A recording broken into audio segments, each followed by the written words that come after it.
Oh my God. Oh my God. Okay. Riz, does Kevin still have a big following on like Instagram? Doesn't he have like more followers than you? He really wanted one, but we never gave him that route. We want him to grow up just in a normal household. Yeah. And I'm in love with the good life. Can't give it up. Make it to the top. Keep climbing. I wanna live it up. The good life. I'm coming up. I'm coming up. The good life. Good life. Oh, good life. Good life. Good life.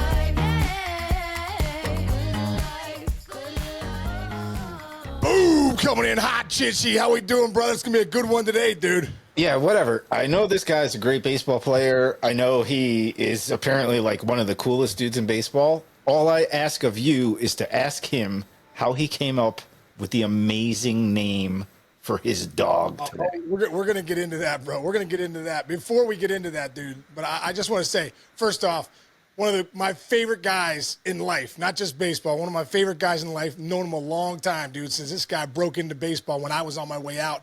He was on his way in 14 years in the big leagues, 4 gold gloves, a platinum glove. We'll talk about that too. We're doing real nice. Roberto Clemente Award winner, the leader of the 2016 world champion Chicago Cubs, has been an incredible part of the Yankees for the last 4 years, but just one of the best players and people Major League Baseball has ever seen. My good buddy, Anthony Rizzo. What's up, Riz? How we doing, brother? What's up? Thank you. It's great to be down there. Riz, tell me about, real quick before we get going, you're sitting in that nice place, dude. That could be a good podcast for you in the future. Tell me about the gold gloves behind you, and you got a silver one up there or something. Yeah, I honestly, I don't know where I should ever do these things. Do I do it in the office? Do I look like with the stuff behind me? But this is my little sanctuary here. I'm actually in the middle of redoing. I have some stuff on the wall, but you got the gloves. A lot of hit by pitches when I broke the Cubs record. There's Cubs hit by pitch records there. Danny Mueller signed the baseball in the middle gold glove. Head clubhouse guy from Chicago. So, what's the Dolphins? What's the significance of the Dolphins helmet? Dan the man, Dan Marino. Oh, Hey, yeah, no big deal. No big deal. Just one of the greatest quarterbacks ever, and from Pittsburgh, guys. No big deal. He's hard as a rock. Yeah, and from Pittsburgh. But yeah, I got some cool stuff in here. This being in here is like always, that makes me smile. That means you were doing something right, Riz. You know what I'm saying? Oh, Riz, what are you doing, dude? I know you're down in Fort Lauderdale, so your weather's a lot better than where Chinch and I are. He's in New York, and I'm in Pittsburgh. But how's the off season going? What's going on? Obviously, spring training is getting going. So, what's going on with you? Your thoughts, everything. Been good. Been just working out, staying ready. You just never know what's going to happen in this game. Obviously, nothing's really come to fruition at the big league level for me. So just go in, work out, do my same stuff. It actually feels great to be able to keep recharging. I feel like every year when you go deep or just the older you get, it's harder to recharge in the off season. So I feel like this extra 4 or 5 weeks now of not being in a camp has actually put my body in a better position. So just staying ready, hitting, throwing, getting my steps in. Got a Garmin now, so 10,000 minimum. How many minimum steps? It tells me I need to start doing like 11,000. So does it?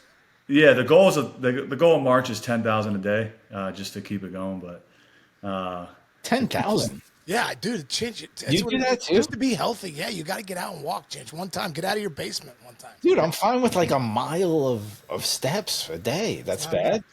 Oh, you got spring break going on too, right over here in Fort Lauderdale. So it's like go for a walk. It's just mayhem. Seriously, is it mayhem? Yeah, it's crazy. It's just a bunch of young college kids just dancing on tables, and it's just letting it eat in Fort Lauderdale. Yeah, isn't that amazing, dude? You were the kid on the Cubs, and now you're a grown up. You have a baby coming, and you're looking at Fort Lauderdale. It was very nostalgic. Seeing it was kind of refreshing too, just seeing people out and enjoying themselves and not buried in their phones and whatnot. So, but it is crazy. It being older with with the baby on the way, less than 3 months ago, or 3 months ago now. So it's exciting Dude, stuff. tell us about that. I mean, you know, obviously we all know that you and Emily are pregnant with your first baby. You know, what are your life's about to change. First off, I'll tell you, I got 4 of them. They're adults now. You're just getting started. You'll be changing tar diapers soon, and you'll be, you know, be up all night. You'll be sleep deprived for like 6 months, but it'll be worth it. So, what are you most excited, dude, about being a dad? Honestly, just to see, we're kind of late to the party in our friend group. All of our friends are now in the midst of having babies. So just seeing that smile for the first time, holding them, just seeing all steps of life, hopefully being able to just be the person that he comes to at all times, and doing the right thing by him. And sometimes I'm sure it'll be hard, but just making sure that he has, and hopefully our future kids, God willing, has everything they need to be successful. Dude, knowing you both, man, that baby is going to be so excited to be born to Anthony and Emily Rizzo. When it's 15, it's going to go, I hit the jackpot. I These hope guys. I hope he knows when he comes out, probably smelling like olive oil because Emily's Greek, and you know, we're probably gonna baptize him in some marinara sauce. So It's so great. You'll have the hummus going with the, you know, with yeah, the vodka sauce over here and the rigatoni and all that stuff. yep.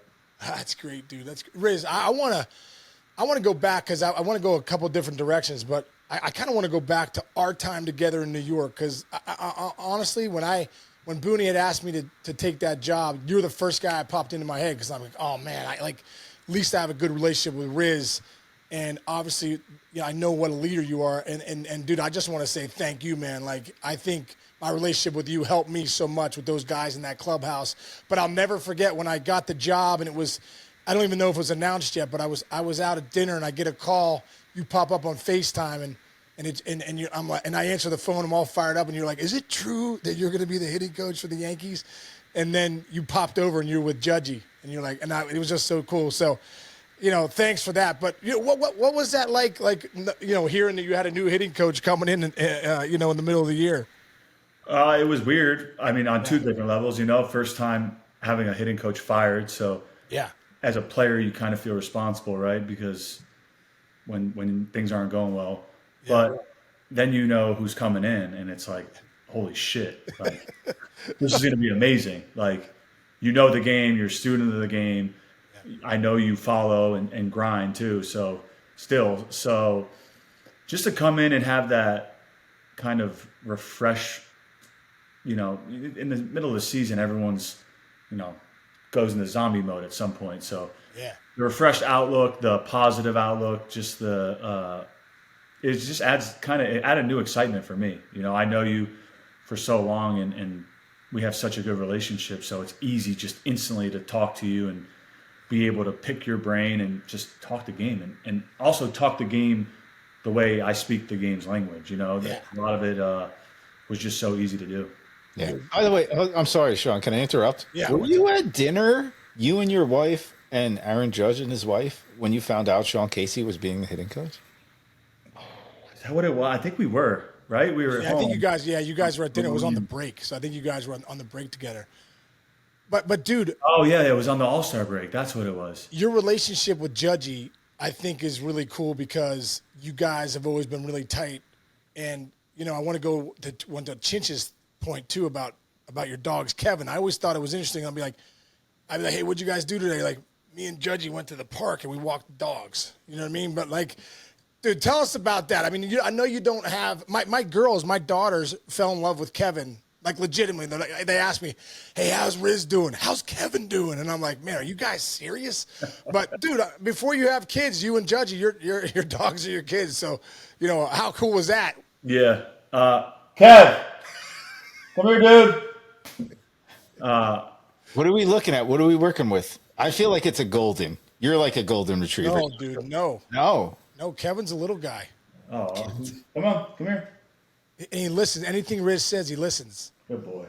What? Look, Oh my God. Oh my God. Kev. Riz, does Kevin still have a big following on like Instagram? Doesn't he have like more followers than you? He really wanted one, but we never gave him that route. You know, we wanted him to grow up just in a normal household. Yeah. But You know, having the dogs, having him, Judgy having two dachshunds as well. It was fun. New York, he loves New York. So, and then my relationship with Judgy, just instantly when I got over there, him, Big G, Garrett Cole, Brett Gardner, guys I just respected so much from afar. And Judgy and I kind of clicked right away. Kind of a couple years older than him, but James Rowson, now the hitting coach for the Yankees, was my first hitting coach in the big leagues. And Wow, I didn't know that, dude. I had saw him along the way just after he was with the Cubs and he was with like the Twins and the Marlins. I think he was the Yankees for a little bit. And I just remember him telling me, man, you and Judge gotta get together. You guys are like two of the same guys. And I just had such a mutual respect from him from afar, from my conversations with J-Ro. And then when we were on the same team, it was easy. And our wives, Emily and Sam, are close. So they just had their first baby. We're having our first one on the way. So it's a special relationship. That's awesome, dude. What about Judgy impressed you the most, as a player, but also as a leader? I think, as a player, it's so hard being at the highest level of a big leaguer, right? It's what goes into that, as you know, Case, it's almost impossible to do. There's 700 big leaguers, and he's player one, hitter number one, right? Like, you can argue maybe one or two, but in my opinion, he's right-handed hitter number one in the league. So, he is a human being too. So the best of the best still go through their times. And I always say, like, they need love too, right? Like, just because they're the best, it doesn't matter that they don't have their own struggles. So the way he was able to literally carry himself every single day, good, bad, or indifferent, you would never, ever know. And that is probably the most special trait that I admire about him, just playing with him for the last 4 years. Well, such a tough thing to do. I think people don't realize the grind of the season. I remember playing with Ken Griffey Jr. too, David Ortiz. These guys are at another level of microscope too. So to be able to go through struggles in the public's eyes, not easy to do. And then to get really hot and stay hot for 4.5 months, not easy to do. So I feel the same way, dude. When I saw Judgy, I'm like, what a pro. His routines are tight. The way he goes about his business, he's never too high, he's never too low. And Riz, what about the mindset of playing in New York? Why is it different playing in New York than it is anywhere else? I think the biggest difference is how you can control the outside noise. Yeah. There's outside noise everywhere in today's day with Instagram and X and all the TikTok. So I actually think from my time in the big leagues to now, it's probably a little bit easier to play in New York because you're not the biggest story all the time. In New York, it's a huge deal. But if someone from another team that's a smaller market does something, a banana move or something, a dumb move, it's all over the internet, instant access, right? Like where it used to be like SportsCenter top 10, Yankees, Red Sox, if it was late enough, Dodgers out west too. So, but you really got to lock in as far as if you want to read good about yourself, you can if it's going well. If you want to read bad about yourself, you can at all times. So as long as the older I got, the more you were able to just play and focus on, I'm doing my best. I'm giving everything I have. There's nothing I can do. If I play hard and I check all my, pre-routine boxes, there's nothing at the end of the day I personally have to worry about. But, some guys get on the internet and they read stuff, and people are usually tend to be brutal when things aren't going well. Well, I think it's that man in the arena thing, right? I mean, I always felt like, I remember when I was young, I used to look at the articles and all of a sudden get all bent out of shape or all that. And then I was like, you know what? Anyone else's opinion doesn't matter. Like, I have to perform on the field. I have to be able to show up in that box, have a good process, good routines before the game. So I stopped reading the paper. Like you said, I was like, I don't care if I'm the hottest hitter in baseball or I'm the worst. I got to keep focusing on what I need to do and lock in. Exactly. Yeah. I remember when I was with the Red Sox, it was like soxprospects.com or something. And I was like, I'm better than these guys ahead of me. Like, but in my opinion, and I tell young players this, it's a learned trait. You have to learn how to kind of start deciphering because it's easy if you have a good game, you search yourself on the internet and everyone loves you. But as soon as you have a bad game, if you're going to go back and search as well, you better be ready to Take go to some. war, honestly, with yourself because people are saying you suck and this and that. And it's like, you just got to go out and, if you're a good teammate and do all the things you're supposed to do, usually Yeah. good things happen. Yeah. Do you have to, you're a veteran, like leader, and Sean was too when he was playing. Like, do you have to, like, the 21, 22-year-old kid that comes in, do you go, hey, here's how you should handle your social media. Here's maybe how I don't take my phone out pre or post game and all that kind of stuff. Is that part of the game? It's tough because, and I learned this from Joe Madden, who I love dearly. Um, Joe's like one of his first press conferences in Chicago when he got the job was like, I need to build relationships with these guys before I give them advice. Because if I just come in hot, which a lot of coaches do nowadays, they just come in hot.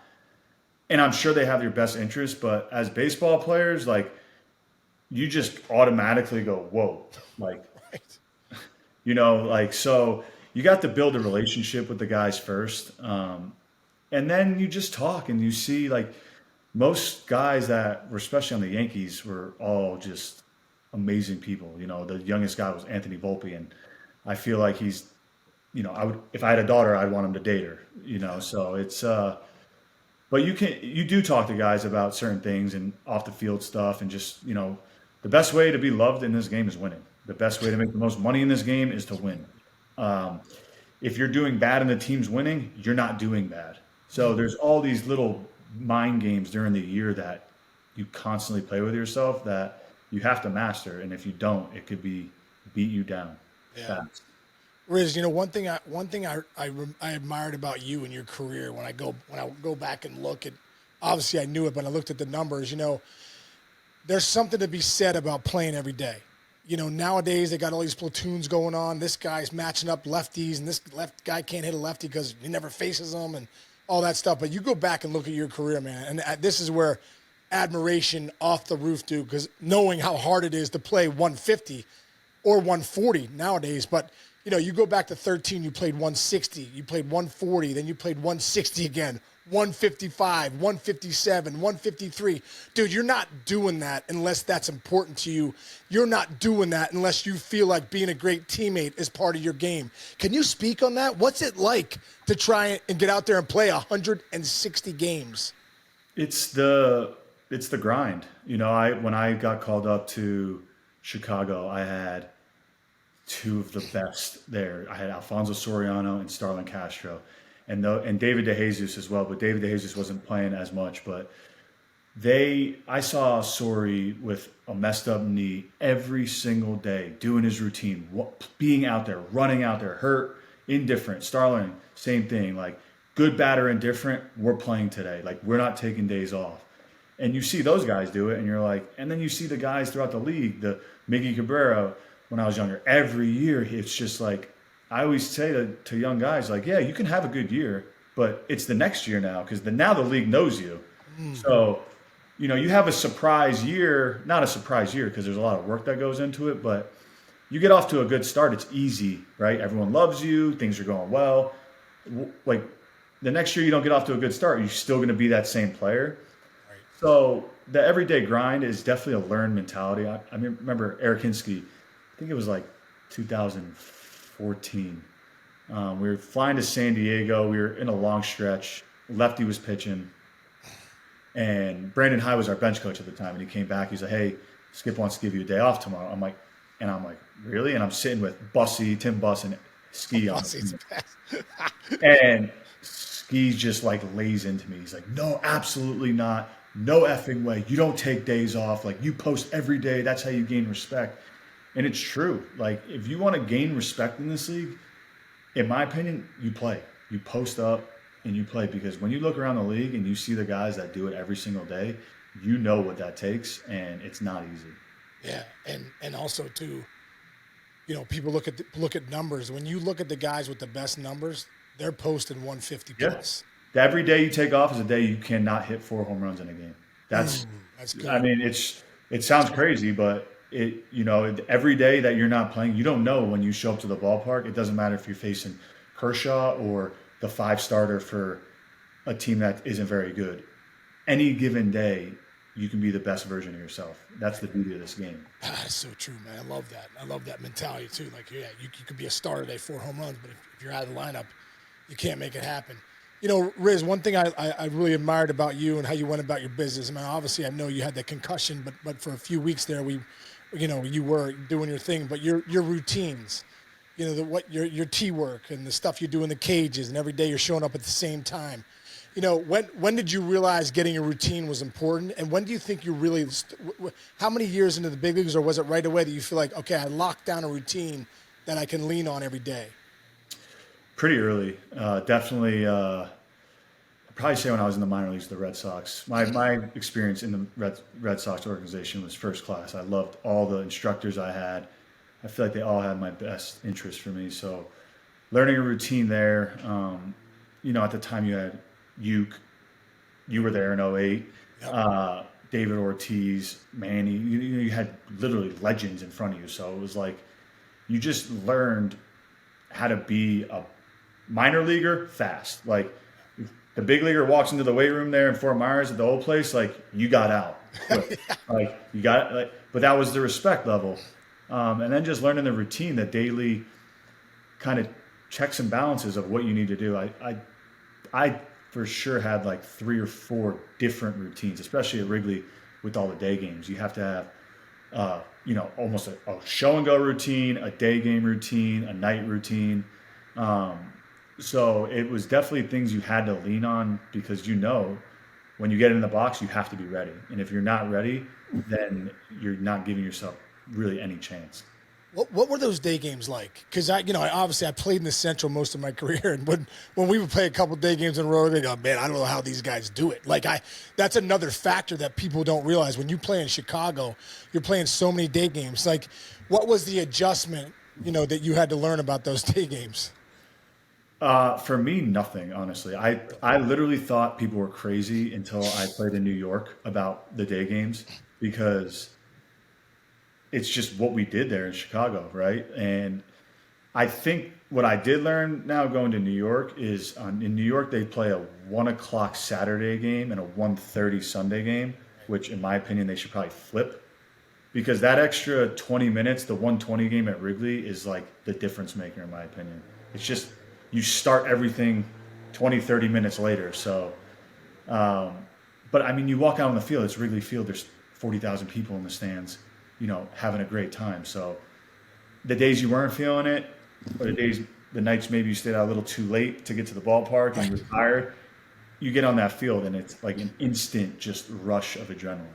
Yeah. Wait, can I ask both of you guys? I'm sorry. What's a show and go game for the fans? What is a show and go game? A show and go is basically no batting practice on the field. Oh, okay.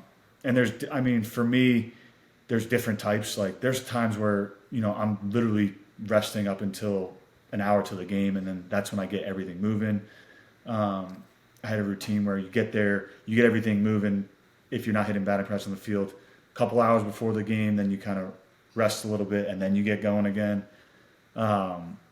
But it's just there's different levels of getting ready every day, and you have to, every day. Usually, it's the night before you kind of predetermine which one you're going to do the next day.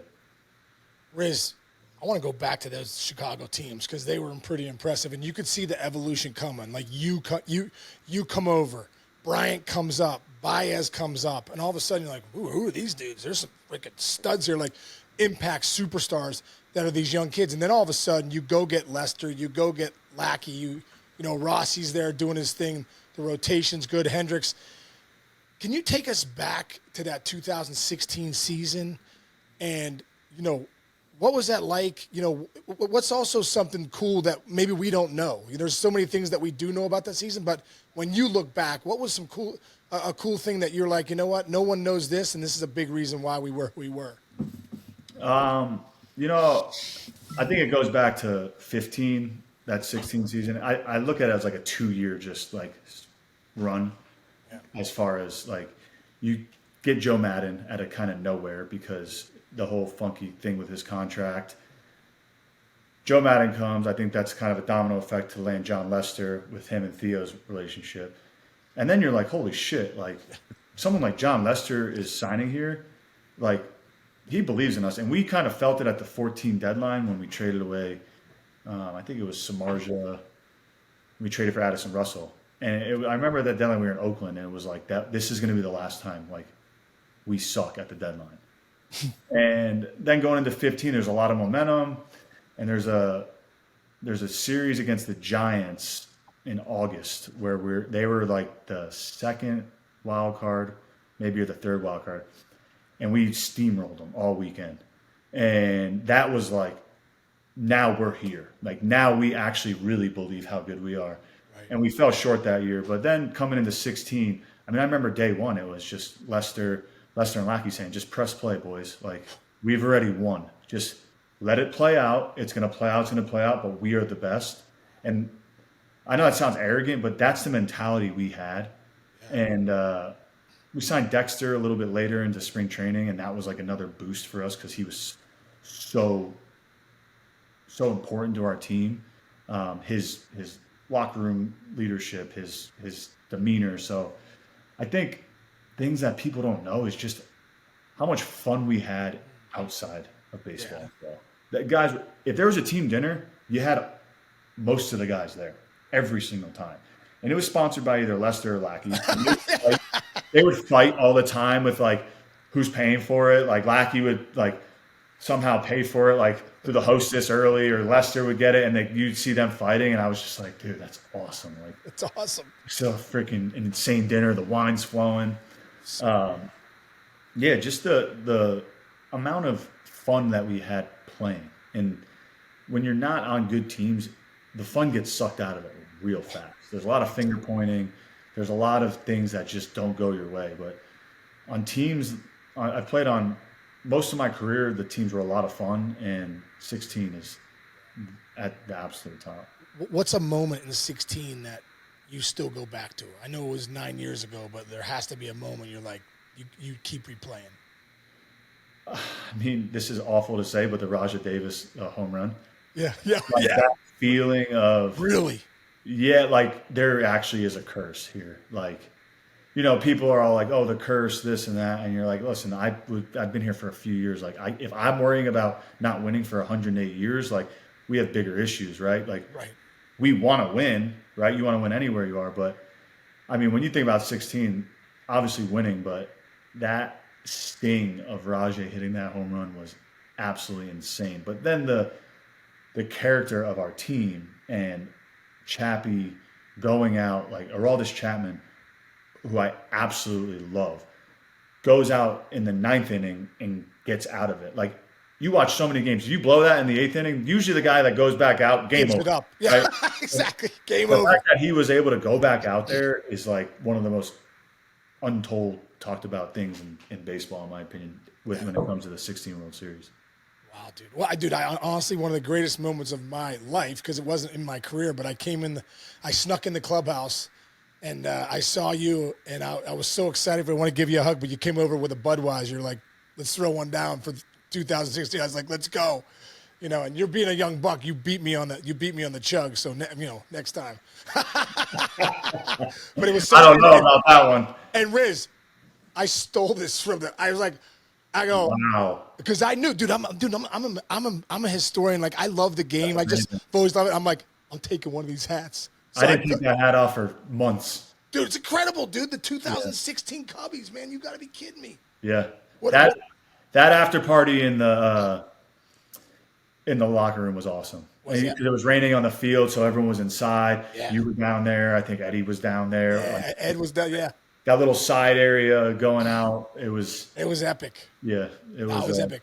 What about the parade, man? I think they still talk about that parade being maybe one of the biggest parades in sports history. Millions of people coming out, and what was that like, dude? What does that feel like for Chinch and I, who never have that feeling? What did that feel like? Just so it's you summited the highest mountain that you could summit in our profession. So the parade we knew how big it was going to be in Chicago, but honestly, we didn't know how big. Like we thought we did, but just seeing all the aftermath of everyone going to the graves and laying their flags down and people literally crying because they got to see one before they died, or their grandmother or grandfather, or, it goes back 100, 108 years, literally. So, Yeah. century of people have not seen it. So, the parade was it was a waves of people just screaming. And I'm on there with my family. I got Emily's family on there, and you're just happy. You're euphoric. It happens so fast, and then it's like, I want that again so bad, right? You wanted to feel that again so bad. I never got to do it again, but Right. I do look back at videos, and I'm just like, wow, it's just crazy how many people were there. You start to realize, I think sometimes when you're on the field, you're playing so many games. It's such a grind at times, and sometimes the grind sucks the fun out of it. You know what I'm saying? It's like, oh my God, here we go again.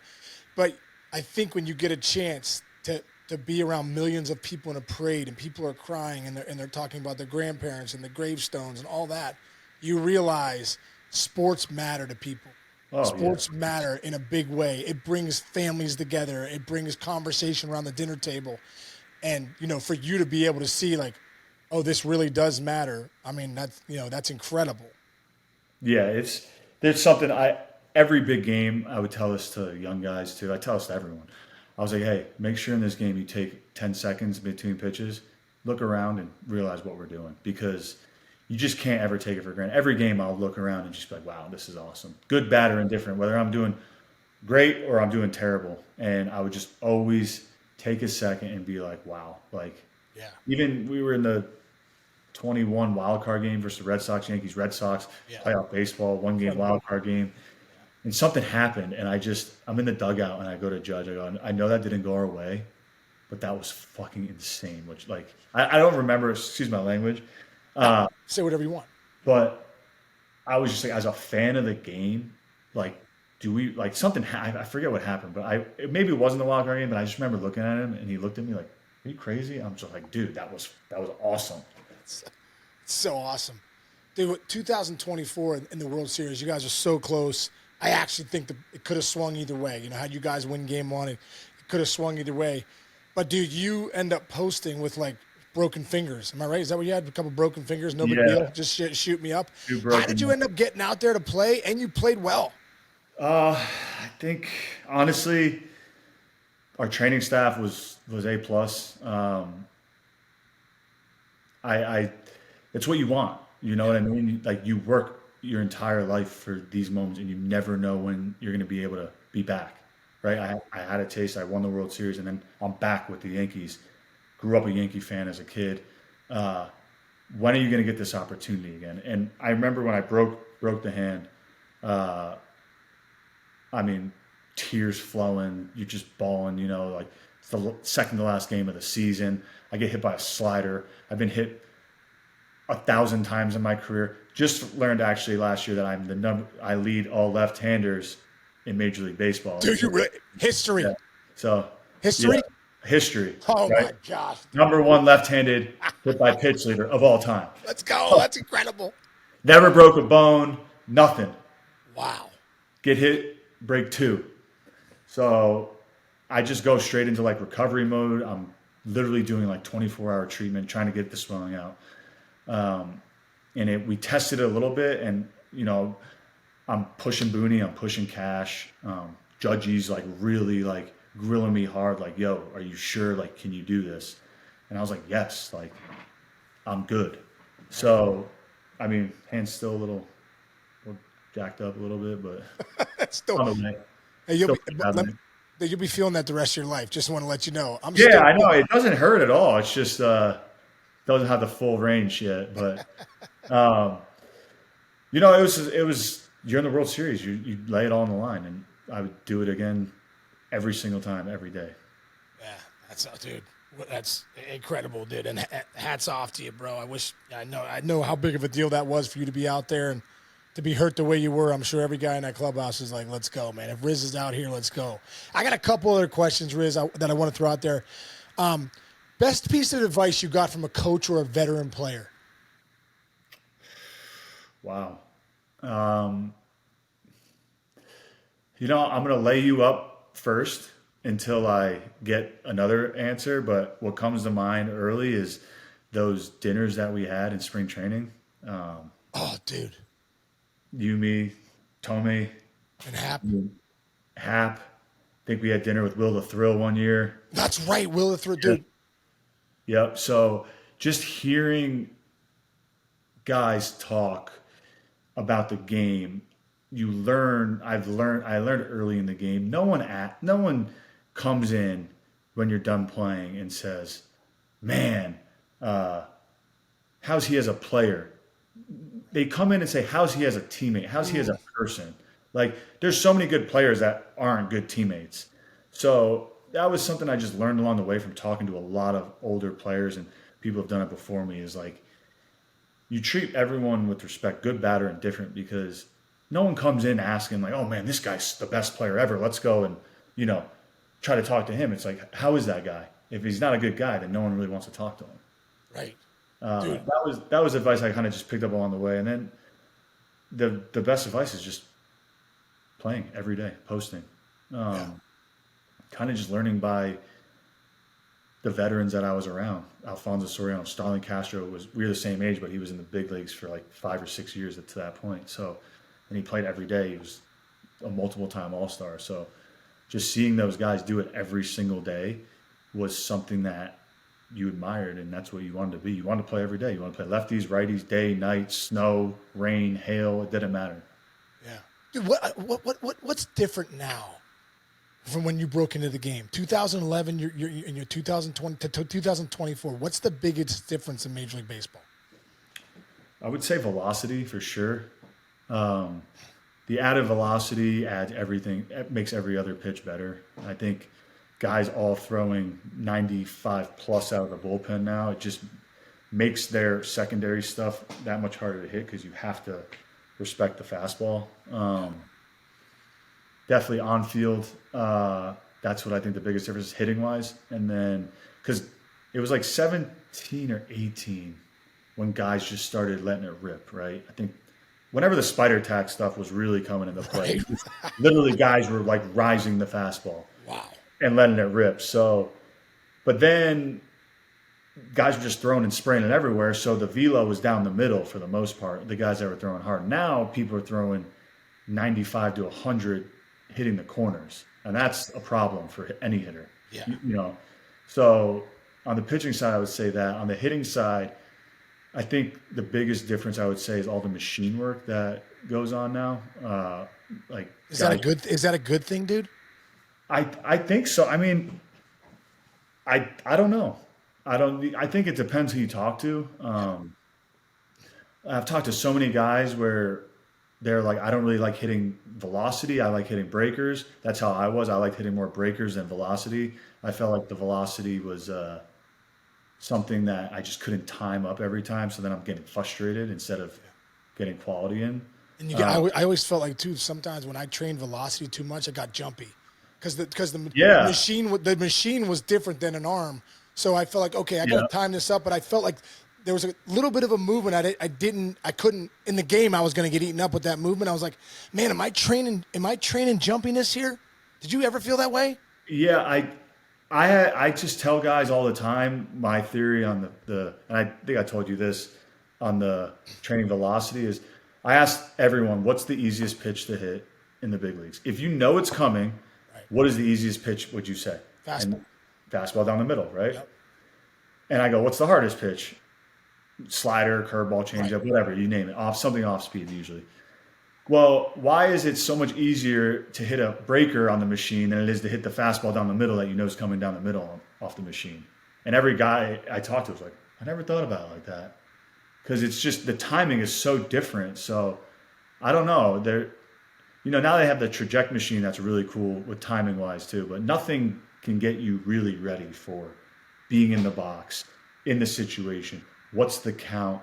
What did he do to the last guy? What did he just do to Juan Soto in the big spot? Now I'm in the same big spot. I know I'm not Juan Soto, but is it the catcher calling it? Is it the pitch? Is it a veteran pitcher? Is it a young catcher? Is it Yadi Molina with a young pitcher that no one's shaking Yadi Molina? So I'm going off what Yadi Molina's calling. There's so much that goes into the game that I believe now it's getting a little bit more lost in the numbers, where it's like 80% of the time he throws this in a 1-1 count. And it's like, well, I understand that, but you have to also look at, is he throwing his slider well? Did he throw his slider well the last game? Is he working on something? Who's the pitcher? Is it like, all the studs that I always face, Max Scherzer, Clayton Kershaw, all these guys, if I was 1-0, I almost auto swung. If they threw me ball one, I almost was auto swinging because they are not scared to throw strikes. They're saying, here you go. I'm the best. I'm coming at you. And that was my mentality off them. But all that stuff can get a little bit lost now with all the numbers and data. Yeah. So it's just being a student of the game. And that's what I tell young guys now is like, you have to watch every single pitch, righties and lefties. Because the first time around, usually they do the same kind of thing to righties and lefties. It doesn't matter who you are. It's the catcher calling it. He's looking at his wristband now. Like, you really can pick up quick, in my opinion. Yeah, dude, I loved one of the things you told me when we were talking, hitting and we were going through a meeting, and you're like, I believe it was Hinsky, that he started to break down hitters that were like you. He'd be like, when you were in your prime, you're one of the best players in baseball. And so there's a comp there to like Joey Votto or some of these great left-handed hitters like you. And you would say, okay, instead of just breaking down every left-handed hitter this guy faces, how's he pitching Joey Votto? How's he pitching some of the best lefties in the game? Can you talk about that a little bit? Yeah, so you talk to guys all the time. I remember talking to like Matt Holliday at first, just one of many of his monster years he's had, but just talking like, dude, how are you so good at hitting that inside pitch? I was struggling with it. And he's like, I set my eyes here a little bit more or this. And I'm like, all right. And like, you just pick up little things because guys are everyone respects the hustle. Like, we may hate each other on the field, but at the end of the day, we're all trying to do the same thing. So yeah, I would look at, usually for me, I would look at like their last 3 starts to see how they're doing. These were the numbers I was kind of wanted tailored for me. I would look at their last 3 starts, how they're doing. Who is it? Are they pitching with confidence? Are they pitching? What team are they on? Like, are we home or away? Because when people come to Wrigley or people come to New York, their fastball numbers are usually higher. All their numbers are usually elevated because of the adrenaline. Right. And then how are they missing to the big boys? That's how are they missing to Freddie Freeman? How are they missing to Votto? How are they missing to Matt Carpenter? Like all the guys, Bryce Harper, when they were hitting 3rd or 4th, how are they missing to these guys in the big situations? Like, they can try to come in. Like, the Reds loved coming in on me, but and I learned this later on, like, I was looking in off the Reds because I knew they would always throw me in, but most of the time they would miss middle. But since I was looking in, I would miss the middle pitch. So then it was Mike Napoli. We were in COVID, like just watching video one day, hanging out in the backyard. And Nap's like, dude, why do you look in? They miss middle like 80, 70% of the time. And I was like, and from that day on, I never looked in off the Reds. I just hunted middle. Wow, dude. Wow. So it's like little things like that where numbers cannot tell you that type of stuff. So you take the numbers, which are beautiful. I love them. But then you really, as every player, and this is advice I give to every player, you really need to break down what works best for you and believe in it. Because for years and this is Ski, who's like just changed my career for the most part. He got me on the plate off lefties, crowded, like changed everything. And he was like, dude, like, he's like, I played with Carlos Delgado. He auto took like 1-0, like his whole career. And I auto took like literally 1-0 for 8-9 years of my career. Like, I swung a little bit 1-0 on some guys, but like I remember getting to Yankee Stadium. Brandon Hyde's the manager of the Orioles. He knows I knows you're taking. And 1-0 comes. We're at Camden Yards. He's behind me. I'm lefty in the box.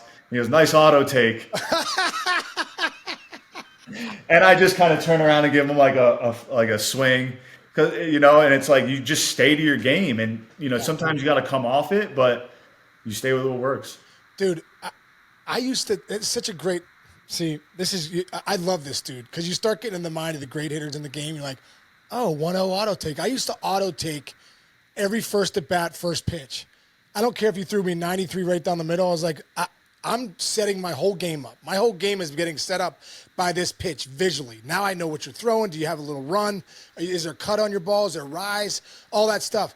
And I try to tell guys, hey, man, it's okay to take a pitch because you're not just taking that pitch there. You're telling your brain so much and your eyes so much about what's going on. Is that why you did it, Riz? For me, the 1-0 was so Ski would always after every at bat, he knew me like he was in the box with me every time. So after every at bat, hey, why'd you do this? Like, what, you were thinking this, huh? And he was like, yeah, but did you not think about what he did to that guy after he threw this pitch? And I was like, oh yeah, like okay, and like we just spoke the same language quick.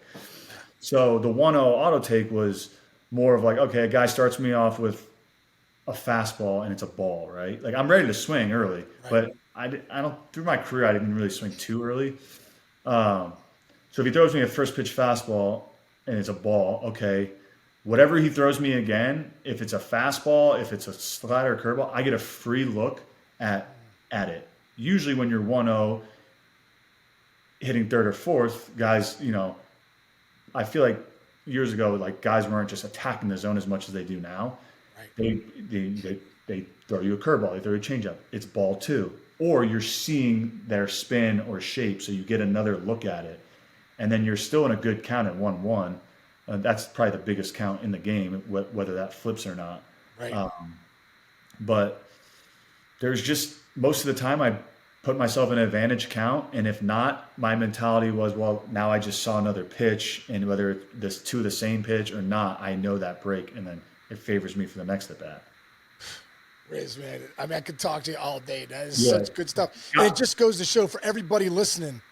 This is what it takes. Like, you want to know what it's like to go in the mind of a big leaguer, one of the best hitters to ever play the game of baseball?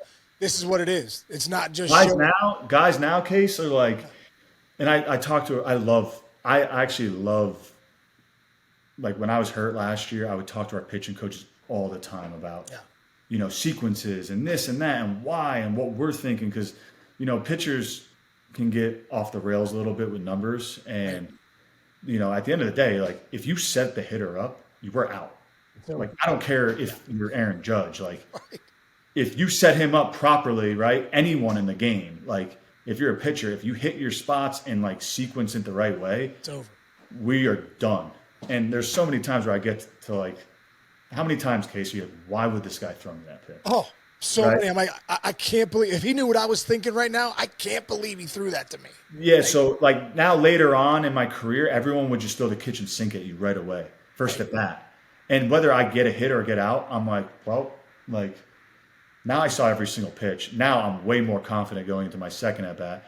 And then, the third at bat numbers are so inflated, and I believe it's because everyone just shows their kitchen sink in the first at bat with nobody on and 2 outs. And it's like, dude, why would you waste pitches to these guys? Like, throw them a fastball and let them hit a grounder. You know what I mean? Like, it's really hard. It's 9 versus 1 every time a hitter's up. Every time. Yeah. Usually, sometimes 10 with the umpire, depending on who. You know what I mean? So, no, it's true, dude. And you're exactly right. I mean, at the end of the day, if a pitcher could set a hitter up the way he wanted to every time, guys would be probably hitting 100. You know what I mean? It's no doubt.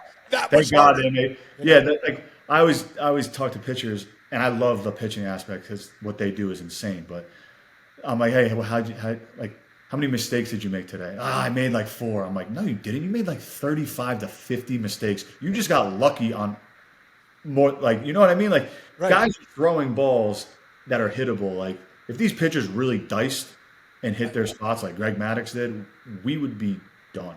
Yeah, it would be over. It would be done. over. Like, velo means nothing if you're throwing it down the middle. But, I mean, it helps for sure. But dude, big league hitters, you guys are big league hitters because you can hit velo.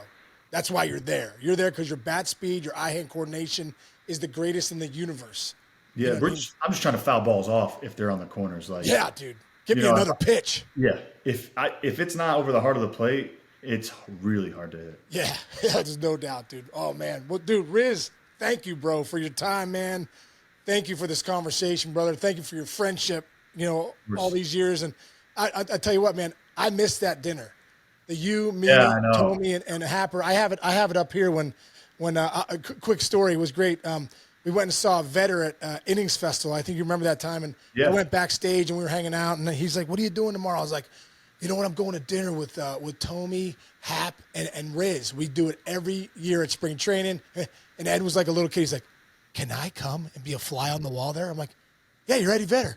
Do whatever you want. And then Rossi came, and then Chelios came. But I'll never forget that dinner, but I'll never forget those dinners, dude. Those are some of my favorite times, sitting down every spring training and, just having a great time with you guys, man. Yeah, I really appreciate. I learned so much too, just talking to you guys and hearing your mentality, because you guys were before us, and just the respect that it was incredible. Yeah, it was awesome, dude. Riz, I love you, buddy. And, whatever happens here in the next few months, man, if you're out there raking balls in the gap or changing diapers here soon, it's going to be incredible, bro. I love you, man. Thanks for coming on with us, All right, man. guys. Love you, Catch you kid. soon, man.